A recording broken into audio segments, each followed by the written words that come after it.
I've already started Vlogmas and I didn't realise. I am sweating in places I didn't know could sweat. Hello everybody, welcome back to my channel. If you haven't been here before, my name is Debbie and I read a lot of books. I have now officially started The Complete Chronicles of Narnia by C.S. Lewis. This book has been in my family forever, it feels. I'm not quite sure. Don't think it actually says in here when this version was published, but I have now read The Magician's Nephew. I've never read that book before. I believe I read The Lion, the Witch and the Wardrobe when I was at school, because I remember us watching the BBC adaptation of it.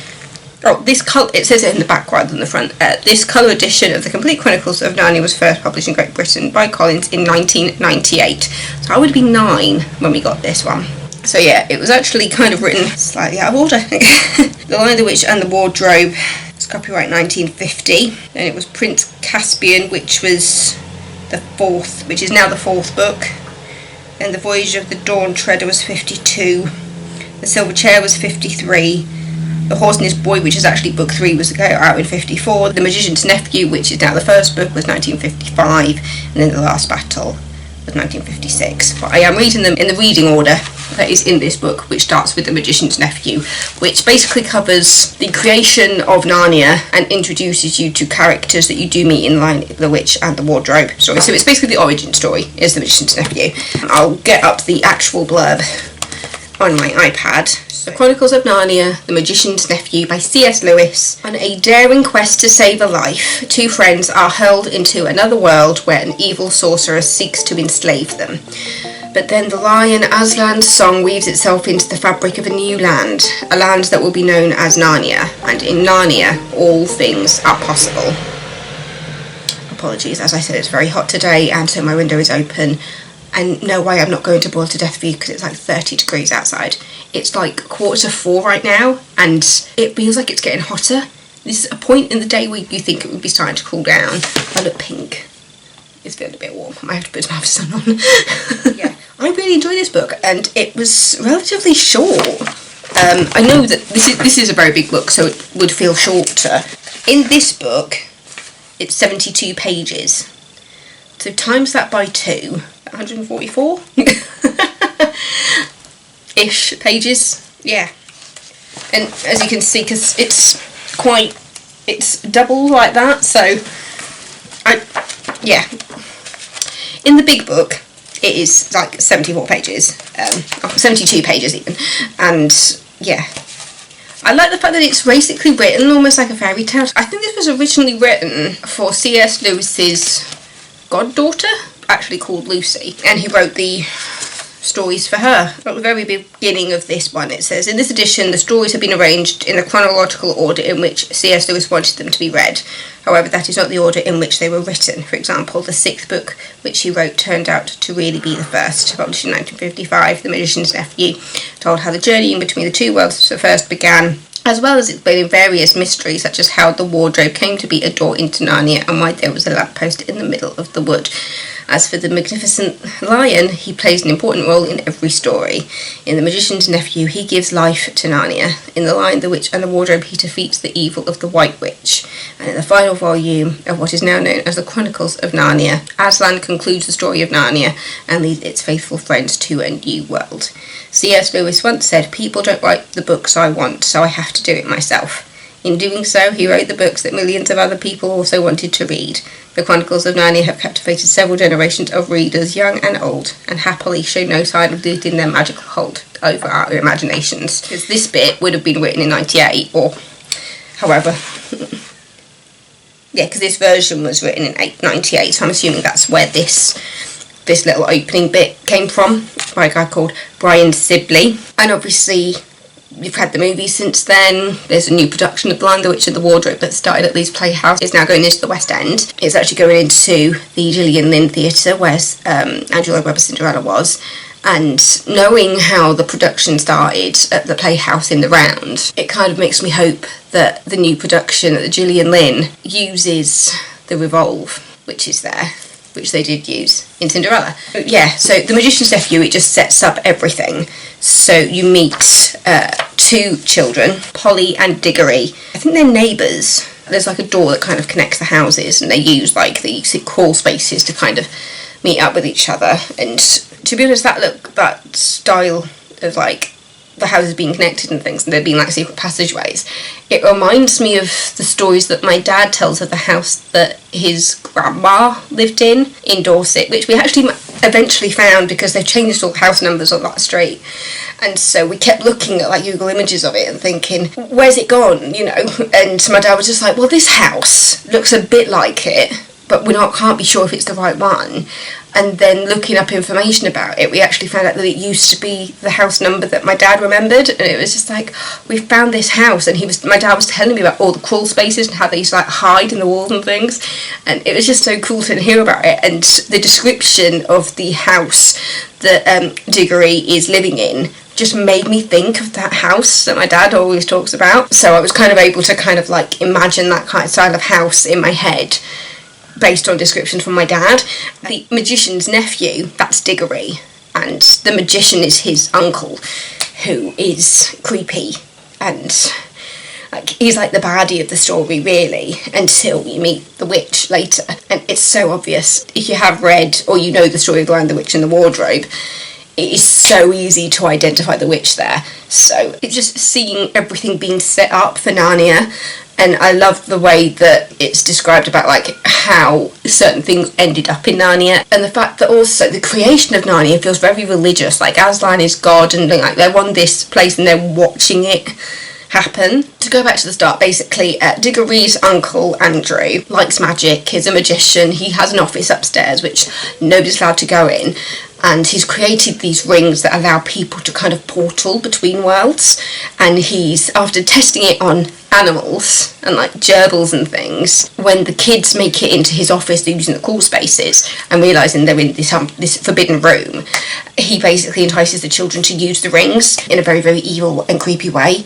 And so they end up in this place which is almost like a limbo type place. It's like a beautiful wood with different ponds. And using the rings, they jump because they arrive through a pond. This probably sounds ridiculous if you haven't read the book, or if you don't know this part of the story. But yeah, so the children use these rings to kind of find different worlds by jumping into the different ponds and trying to figure out how to get back home. And through one of those ponds, they find themselves in this world which hasn't been created yet, which ends up becoming Narnia. In one of the places that they end up when they jump into the pond in what is essentially limbo, they meet the witch, and then they try to escape her, and she kind of like holds on to them and gets brought back into the real world, where Uncle Andrew starts to do her bidding because she's so magnificent and tall and beautiful. And because, to be honest, in the world in which they meet Jadis, she is not alive. And basically Diggory is a very curious child, and it almost makes me think of this is one of the first things that comes to my mind, you know, in Hocus Pocus, when he said like, oh, it's just a bunch of Hocus Pocus, yeah, I'll light the lamp because I'm a virgin and what the hell. And then he's like, oh damn, maybe I should have paid attention. And yeah, so Diggory actually feels quite guilty when he realises what he's done. He sees this like ancient scroll telling him to ring a bell. And there's Polly going, don't ring it, don't ring the bell, let's just go home. And he goes, I want to see what happens. Rings the bell, wakes up the Queen, and yeah, so ultimately you can blame Diggory for the rest of the story because it was Diggory who woke him up. Because even with his evil uncle sending them to this new world, Diggory didn't have to wake up these ancient people and ring the bell. When Jadis comes into the real world, when she's brought back home, when she kind of tags along, because she just, whenever these kids we go for these rings to try and get home, she holds on to them steadfastly and just like, I'm coming with you. And when she meets Uncle Andrew, she's just like, what are you? You're not royal. Only royalty can use magic. And he's there going, no, but we come from a very distinct, famous family. She's just there going, you will do my bidding. Use your magic to get me a carriage and all these things. So he goes off, be absolutely ridiculous, puts on his best clothes and orders a carriage for her. At which point, all hell breaks loose. She goes off, like, stealing things and breaking things to the policeman. to the time when the police turn up, and there's the children looking out the window saying, we need to get her back to her own world, but the only way we can do this is we need to separate her so that only she comes with us. The thing is, when they do actually finally get the chance to touch her and use the rings to get back to the limbo place, where they intend on leaving her because that's all her power seems to be drained when she's in limbo. The thing is though, other people come with them. So the horse from the carriage comes with them. The carriage driver comes with them. The carriage driver's wife ends up coming later at Aslan's behest. And Uncle Andrew, and seeing the different reactions when they do see Narnia being made, and the description of that, because I love the fact that it is told like a fairy tale, and the fact that it's almost like it's told by, because I don't know what it's going to be like at the very end, because as I said, the only book I have actually read, probably like around 18 years ago probably. I'm 33. I read this when I was in high school, I think. So it has been a very, very long time since I've read The Lion, the Witch and the Wardrobe, and it is the only one I've read. So I don't know who's actually narrating the story.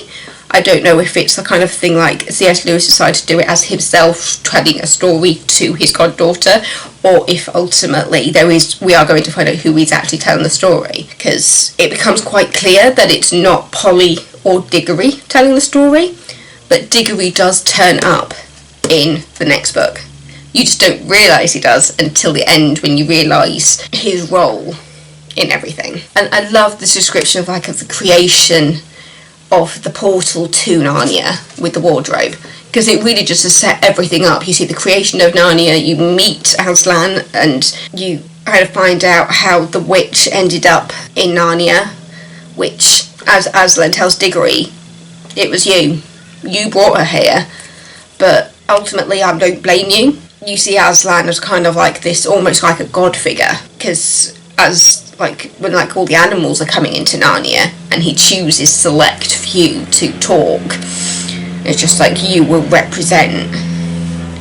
It's just so magical. It's just so magical, and I really enjoyed it, because you'll know that before I started reading the Dragon Rider series that I've been reading, I don't read that much fantasy, so the fact that I am getting back into it with the Dragon Rider books and with the Narnia books, it reminds me how much I enjoy this genre of books, because the fact is, you might think of the Chronicles of Narnia as a children's book, but it's so much more than that.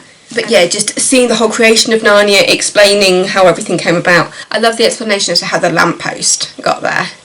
And it's because Jadis was in London and she broke a lamppost before she got transported back to her own world. And so she had this bit of lamppost in her hand while she was in Narnia, and she tried to throw it at Aslan. And obviously, Aslan can't be killed. So it just repels off him. It just lands on the floor. And later, when they realise that everything around them is growing so quickly because they're watching the creation, and they're realising that the place where this piece of lamppost landed has now grown into a lamppost. Yeah, I just find that so cool. And people just go there going, why a lamppost? And it's just like, no, it's because Jadis brought it there when she was running away from the mob, the angry mob in London, who didn't know how a clue who she was and were making fun of her. It's just so good. If you haven't read any of Narnia, then definitely read it in the order in which C.S. Lewis intended, so by reading it in chronological order rather than the order that the books was released in, because this was released like this because it was the way he intended it on being read, ultimately, even though he didn't write it in the right order. But ultimately, once it was all out, he was just like, now you need to read it in the right order. But to be honest, having read The Lion, the Witch and the Wardrobe first, when I was a teenager, and already knowing the story of that, then going back and reading this as a prequel, if anything, it makes you appreciate it a bit more. You're just like, oh, so that explains this, and that explains this. And if you do want to read it in the other order, go ahead and do it. I think the order to do it is read The Lion, the Witch and the Wardrobe, then read The Magician's Nephew, and then read the rest of it in chronological order. That's my technique. Just because I think it'll make you appreciate The Lion, the Witch and the Wardrobe more if you read that first and then go back to The Magician's Nephew. Obviously, that's the way I've done it, which is probably why I appreciate it that way, so you don't have to listen to me. But reading The Magician's Nephew and knowing the other story, I was just like there going, oh, I really like reading it in this order. It's really clever, and it really makes you think about stuff that's going to happen in Narnia in the next book. But yeah, so my version is this massive one, Chronicles of Narnia. And also what I didn't say is that this is illustrated, this version. Does it say it on the front? But it's like, so throughout the book you've got little illustrations of kind of what's happening at that point in the story, and they're beautiful. They are so beautiful and so cute. It's like, this is when they're going through the crawl spaces and they realise they've ended up in Uncle Andrew's office. Yeah, it's just so sweet, and it really puts that image in your mind, because like this is the illustration they've got of Uncle Andrew, of like this mad hatter magician. Yeah, I love it so much. This is from when Diggory goes in and rings the bell that wakes up Jadis, and I just think they're gorgeous. They are such stunning, and it's in here. Those are the figures that they see that end up waking up, and it's so lovely. It is so cool. Can you tell how much I'm enjoying this? And then here you've actually got the illustration of the two kids with Jadis once she's woken up. Can you see that? It's beautiful. It's absolutely beautiful. Illustrations hand coloured by the artist Pauline Baines. It's just gorgeous and stunning. I believe there is a version of this on ebook with the illustrations on it. I think it's on Amazon. I think it's on Kindle that you can see them. To be honest, I think it might be on BorrowBox as well. I remember looking through, but I was just like, I want to read the actual thing, but I think it is on BorrowBox as well. It is possible to view this version with the illustrations in an ebook, so Google it, find what you want. But this is the version I am reading, and it's stunning, it's gorgeous, it's beautiful, and I am really enjoying just starting again with this series. So I am now reading both Narnia and the Unlikely Dragon Rider series at the same time. But yeah, so cheers, thanks a lot. Don't forget to subscribe if you're not already. There will be another book tomorrow for Vlogmas. But yeah, so I'll see you tomorrow. Mwah. Bye!